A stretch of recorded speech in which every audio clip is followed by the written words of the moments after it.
मिळवत गावाच्या आत प्रवेश करते। जीप मध्ये रवी, अमित आणि नेहा बसलेले होते। गावातली जुनी घरं, कच्चे रस्ते आणि हिरवगार वातावरण त्यांच्या समोर पसरलेलं होतं।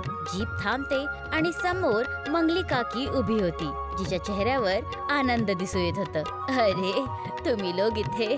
शहरातल्या लोकांचं गावामध्ये काय काम पडलं?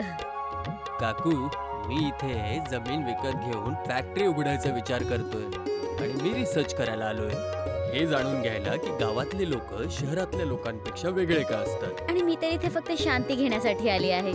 नेहाचे विचार तर मला खूपच आवडले। ते सगळेजण मंगली काकीच्या घरी जातात। काही वेळानंतर एक मुलगी पळत पळत येते। मंगली काकी तिला बघते आणि बोलते, अगं चंपा, इकडे ये। हे बघ, हे माझे खूप दूरचे पाहुणे आहेत, यांना गाव दाखवून ये। ठीक आहे काकी, चला मी तुम्हाला गाव दाखवून येते। चंपा रवी, अमित आणि नेहाला गावामध्ये फिरवण्यासाठी घेऊन जाते। चौघेजण कच्च्या रस्त्यांवर चालायला लागतात। चोहीकडे हिरवगार वातावरण, गाय, म्हस आणि मातीची घरं होती। तेव्हा नेहा चालत चालत अचानक थांबते आणि दूर एका मैदानाकडे इशारा करते। ते बघा, ती जागा थोडी विचित्र वाटत आहे। चंपा ताबडतोब नेहाचा हात वळते आणि तिला मागं वळते। तिथे नका जाऊ, तो आंधळ्यांचा ढाबा आहे। काय? ढाब्याबद्दल तर ऐकलं होतं, पण आंधळ्यांचा ढाबा हे काय? ह्या गावामध्ये कोण पण ह्याबद्दल बोलत नाही, आपल्याला इथून जावं लागेल। रवी, अमित आणि नेहाना एक विचित्र प्रश्न पडतो, पण चंपा त्यांना वळून तिथून घेऊन जाते। रात्रीचा वेळ झाला होता।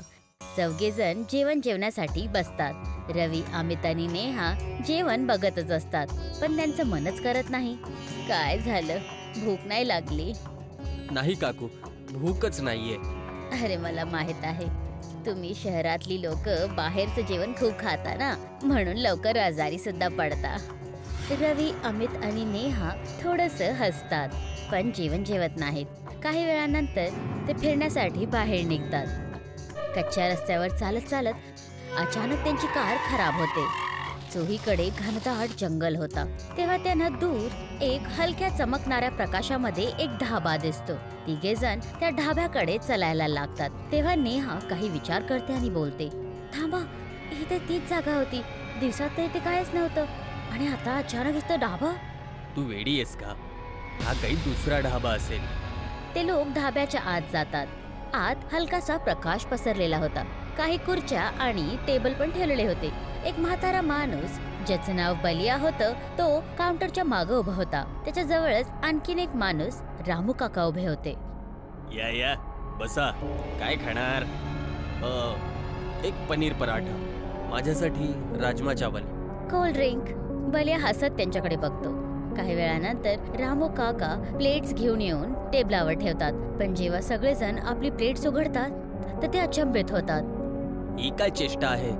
आम्ही हे ऑर्डर केलं नव्हतं। रवीच्या प्लेटमध्ये खिचडी, अमितला सुकी चपाती आणि डाळ, आणि नेहाला गरम दूध मिळालं होतं। बलिया थोडंसं हसतो आणि मग बोलतो, आमच्या ढाब्यामध्ये कोणी अशा गोष्टी खातच नाही ज्या त्यांना हव्या असतात, तर ते गोष्टी खातात ज्यांची त्यांना खरंच गरज असते।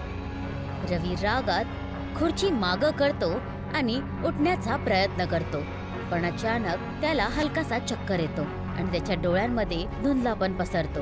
अचानक त्याच्या लहानपणाचा दृश्य त्याला दिसतो। खिचडी खा बाळा, तुला लवकर बरं व्हायचंय ना। आठवण संपते। रवीच्या डोळ्यांमध्ये अश्रू होते। दुसरीकडे अमितचे पण डोळे बंद होतात आणि त्याला पण आपली जुनी आठवण दिसते। बाळा, हेच आहे आता आपल्याकडे, हे खाऊन घे, पोट भरून जाईल तुझं। त्याची आठवण पण संपते आणि अमित सुद्धा भावुक होतो। नेहाच्या डोळ्यांमध्ये सुद्धा जुनी आठवण्या यायला लागतात। तिला आपल्या आजीचा चेहरा आठवतो। तुला भीती वाटेल तर गरम दूध पिऊन घे, तुझी भीती संपून जाईल। नेहा हळूहळू तो ग्लास उचलून दुधाकडे बघतो। ते तिघेजण भावुक होऊन ढाब्याच्या बाहेर निघून येतात। तेव्हा तिथे मंगली काकी त्यांना शोधत शोधत येते। तुम्ही सगळेजण इथे आहात? मंगलीच्या चेहऱ्यावर एक विचित्र भाव होता, जसं तिला सगळं काही पहिलाच माहित होतं। ती हळू आवाजात बोलते, आता तर समजला ना, का ह्याला आंधळ्यांचा ढाबा म्हणतात? पण ह्या ढाब्यामध्ये तर कोणच आंधळं नव्हतं. मंगली काकी हसते. तिच्या हसण्यामध्ये एक गाढ रहस्य होता. ती चोहीकडे बघते आणि बोलते, आंधळे ते असतात जे आपल्या जीवनाच्या खऱ्या सत्याला नाही बघू शकत. हा ढाबा त्यांनाच दिसतो जे आपल्या अतीत पासून पळत असतात. तेव्हा अचानक हलकीशी हवा पडते आणि ढाब्याचा प्रकाश मंद पडतो. ते मागं वळून बघतात तर ढाबा गायब झाला होता. चूल, टेबल, बलिया आणि रामू काका सगळं काही गायब झालं होतं. हे कसं होऊ शकतं? आता तर आपण ढाब्यावर बसलो होतो. ढाबा कुठे आहे? काही आपण सगळ्यांनी काही स्वप्न तर नाही बघितलं. पण आपण जेवण केलं होतं. आपण ते खिचडी, चपाती, दूध हे सगळ्याचा अनुभव घेतला. याचा अर्थ हे सगळं खरं होतं. नेहा परत मंगली काकीकडे बघते, जी गाढ नजरांनी तिला बघत होती. काकी, आम्हाला खरं खरं सांगा, तो ढाबा खरोखर होता काय? मंगली काकी एक मोठा श्वास घेते. तिच्या चेहऱ्यावर एक विचित्र उदासी दिसत होती. ती हळूहळू बोलायला सुरू करते. 50 वर्षपूर्वी इथे एक खरोखरचा ढाबा असायचा, ज्याचा मालक होता रघुनाथ. एक खूप चांगल्या मनाचा माणूस. तो कुणालाच उपाशी जायला देत नव्हता, पण त्याची एक विचित्र सवय होती. तो लोकांना तेच खाडवायचा ज्यांना त्यांची खरोखर गरज असायची, ते नाही ज्याची त्यांना गरज होती. रघुनाथचा ढाबा एका छोट्याशा गावामध्ये बसलेला होता. आजूबाजूचे खूप सगळे शेतकरी आणि मजदूर जेवण जेवत होते. रघुनाथ सगळ्यांना खूप प्रेमाने जेवण वाढत होता. तेव्हा घोड्यांच्या पायांची आवाज येते आणि 2 जमीनदार आपल्या चमकदार कपडे आणि मिश्या घेऊन आत येतात. अरे ढाबेवाल्या, आम्ही जरा उपाशी आहोत. आमच्यासाठी एकदम सुंदर पक्वान बनव. काही असं बनव की जे आमच्या तोंडाचा स्वाद बदलून टाकेल. आणि हो, गोड सुद्धा असायला पाहिजे. रघुनाथ डोकं खाली पाडतो आणि जी मालक बोलतो. काही वेळानंतर प्लेटमध्ये साधी खिचडी, सुकी चपाती आणि गरम पाणी घेऊन ठेवतो. जमीनदार त्या प्लेट्सकडे बघतात आणि भडकतात. अरे हे काय दिलंय? आम्ही स्वादिष्ट जेवण मागवलं होतं आणि तू आम्हाला हे भिकाऱ्यांचं जेवण खाऊ घालतोयस. असं वाटतंय तुझ्या ढाब्यामध्ये सगळे आंधळेच काम करताय. आम्ही काही वेगळंच मागवलंय आणि तू काही वेगळंच देतोय आम्हाला. मालक, भूक सगळ्यांची एकसारखीच असते, तर मग जेवणामध्ये फरक का? माणसाच्या पोटाला फक्त चपाती पाहिजे, ना की एकदम शाही पकवान. अरे हे काय बोलत आहेस? आता तू आम्हाला शिकवशील की आम्ही काय खायला पाहिजे? अंधळा मी नाही, अंधळे तुम्ही आहात ठाकूर साहेब. हे माहिती असून सुद्धा की भूक फक्त एका चपातीने मिटते, तरी सुद्धा तुम्ही निर्दोष शेतकऱ्यांच्या जमिनीवर कब्जा करतात. त्यांच्या हिश्श्याची चपाती सुद्धा हिसकवतात आणि दिखाव्याच्या ह्या पक्वानामध्ये जीवनाची सत्यता विसरतात. जमीनदार रागात येतो.